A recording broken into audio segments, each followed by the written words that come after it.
Well, what's happening, Roland? Well, I just want to tell you something. This has been a super good lucky week. I'm going to explain that super lucky week. And I'm with my cameraman Scotty, and we're still on this big, long, giant film trip. And Scotty, we've caught some big smallmouth this week. What up? You caught one 5.5 pounds. Yeah. And then I caught some 5.25 pounders, and we filmed all that. And then we also had a bunch of 5-pound largemouth this week. And we fished the frogs, we fished worms, we fished docks. We've done everything. Everything was really good. But that's not the biggest lucky deal. Let me tell you what the biggest lucky deal was. We'd gone out and fished that day with this guy, Mike Johnson, on Johnson on the Water near Nevis, Minnesota. We were catching a lot of big 4 and 5 pound largemouth on mainly on jigs and a few on frogs. Anyway, we came back to the launch ramp, and I had a flat tire. So it wasn't any problem. I had a spare tire. So we took the impact wrench, took it off. In the meantime, I took my sunglasses off, put them in my hat, took my phone that I'm filming with right now, put it in the hat, took my jacket off. I had a jacket there, and I put it all on the deck of the boat. We changed the tire. We got in the car, and got it up to 65 miles an hour for 20 miles. We went back to where we were going to have our dinner. Got into the restaurant. I said, "Where's my phone?" It's now almost dark. And we said, "Oh my gosh, I left it on the boat. I got to go back and look for it." And I went back in the highway, in the high speed part of the highway, where it's 65 mile an hour speed limit.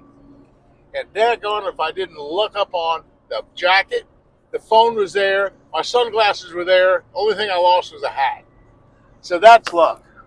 I love $1,000. It was almost dark when I found it. It was just so lucky. But speaking of the fishing, we had, and Scotty's done some really, really good film work with my son Scott. You've done it with JT Kenny. You've done a lot of film work with a lot of different people. But have you ever had a week of solid, good fishing each and every day? That's almost unheard of in the film business, because there's usually a weather problem to deal with. There's usually a fish problem to deal with. There's usually a camera problem to deal with. There's just all kind of problems to deal with. Anyway, this week was none of that. This week was a perfect weather week. Every single day we caught them just like we planned to catch them. Plenty of fish, and we just had the best filming I've had in years. It was really good. Okay, starting off the first day, we got up to that Mille Lacs Lake, and I started skipping worms under the dock. One of my favorite ways. I took that fish lucky worm. I was doing pretty good with the water calm, wasn't I? Yeah, you were doing good skipping the docks and just working them over and old school style. There was no active target, nothing happening. It was just skipping under docks, and it was awesome. And almost every big dock we came to would catch something. And we caught a couple 5s, a couple 4s. So it was a real productive thing. But the lucky part of that day was I skipped the worm under one dock, and what happened?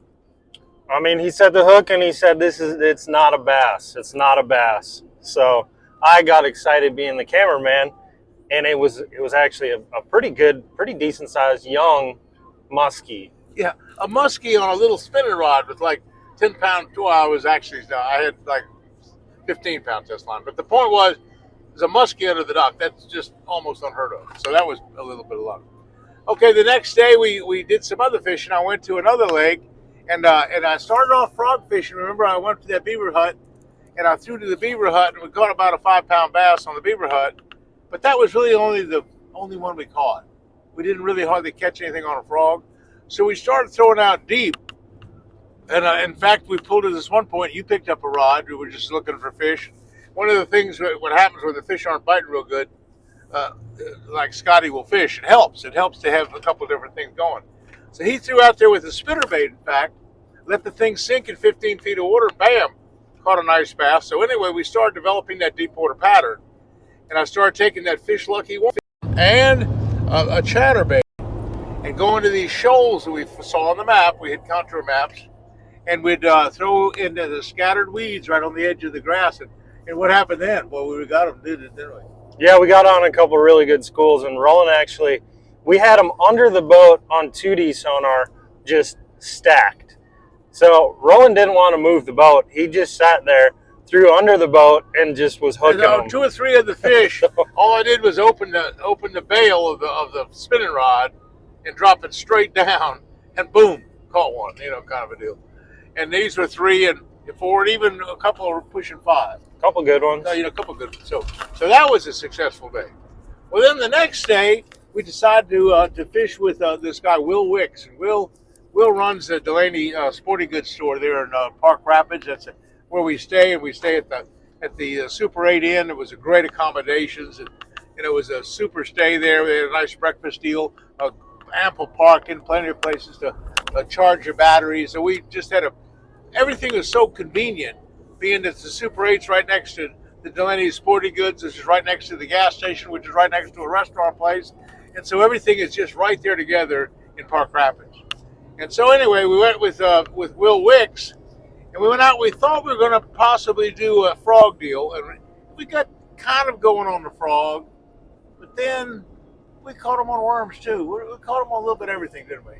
But probably more on frogs. Yeah, a little bit of everything, and then towards the end of the day, it warmed up drastically. So that frog bite ended up kind of going down. So it was. What happened was when we first got there, it was like 10 o'clock and the sun was real bright, and nothing. It was kind of a slow bite. But finally at 4 o'clock, it got just a little overcast, and the sun went a little lower, and that water temperature came up. Remember, all of a sudden we're looking at 71 degrees, I think it was. It always had come up from 65 to 71 degrees. Bam, bam, bam. Will was really putting on a clinic on there. Now, he doesn't talk a whole lot. And I remember on occasion, he catches his bass over 5 pounds. And we asked him, well, Will, tell the camera, tell the audience, how'd you catch that fish? And he just wasn't really good at talking. So I'm going to have to do a voiceover. I'm going to have to tell the audience how he did it. But he's a wonderful guy, well educated, just a little shy on camera. But he's a great fisherman. It's the second time I've filmed with him. But if you want good information, if you get to Park Rapids, which I recommend highly, stop by and see Will Wicks at Delaney's, because he will tell you and show you on the map some excellent places to fish. He's the greatest source of information you could ever want.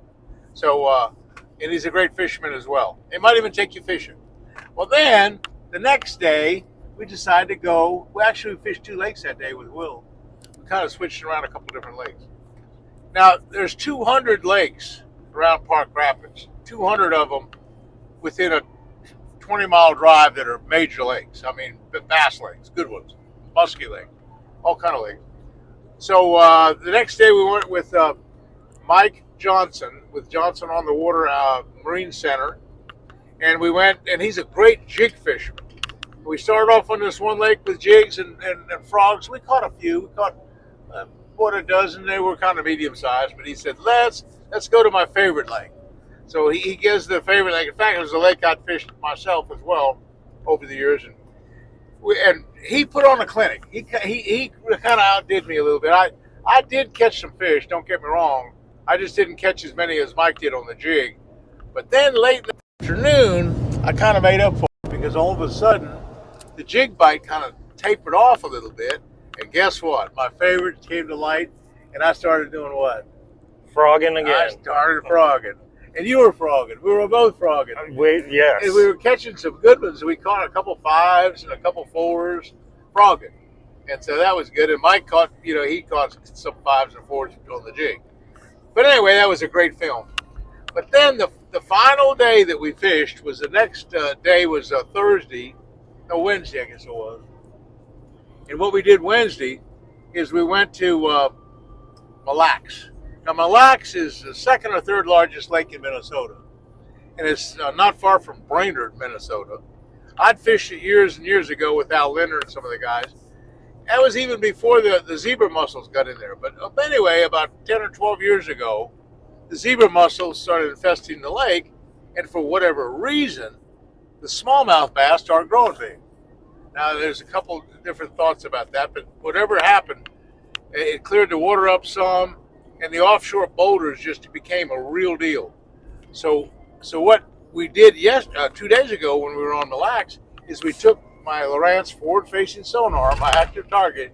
We had it dialed in just right. We got out in that 20-foot water, I guess, and we fished with a guy, Andy Young, and I'd fished with Andy before.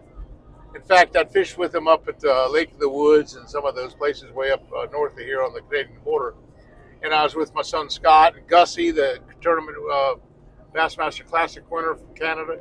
He was with us that trip. But anyway, I fished a lot with Andy Young, and he's a good guide on Mille Lacs. He has a couple thousand waypoints on boulders.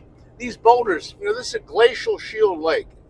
And the glaciers, thousands of years ago, pushed these boulders out and just left them there. And anyway, if you ride around or not and just look at your depth finder, you'll spot boulders. And some of them are as big as this truck. Anyway, and as you see the boulder on the forward-facing sonar, right away you'll see a bass or two. And so we got all excited with that. And we started throwing a little Ned rigs. A Ned rig is a little 1/8 of an ounce weight on an 8-pound line, well, a braided line on an 8-pound leader. And then we're throwing to the boulder. We'd see them at 60 feet. We'd kind of stop at 60 feet away from the boulder, throw straight upwind, and watch an 1/8 of an ounce weight drop down 20 feet. You see it come down. You see it come down. Remember the first boulder we came to, you could see the Ned rig coming down. It was coming down. It was coming down. And then you could see the boulder. And all of a sudden you saw this white flash just come up, and the fish just came right up, and bam, ate the jig just big time. Right on camera and right on the first boulder. And I caught it. It was a almost 4-pound bass.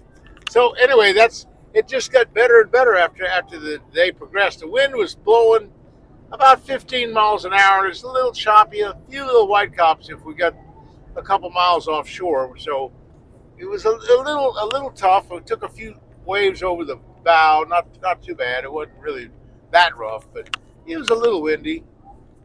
And at the end of the day, we had finally finished. I'd caught a 5 1/4. Eddie had caught about a 5 and a couple 4s, and we were just tickled to death. We said, okay, we'll finish this film. And I said, Scotty said, gosh, I want to catch one.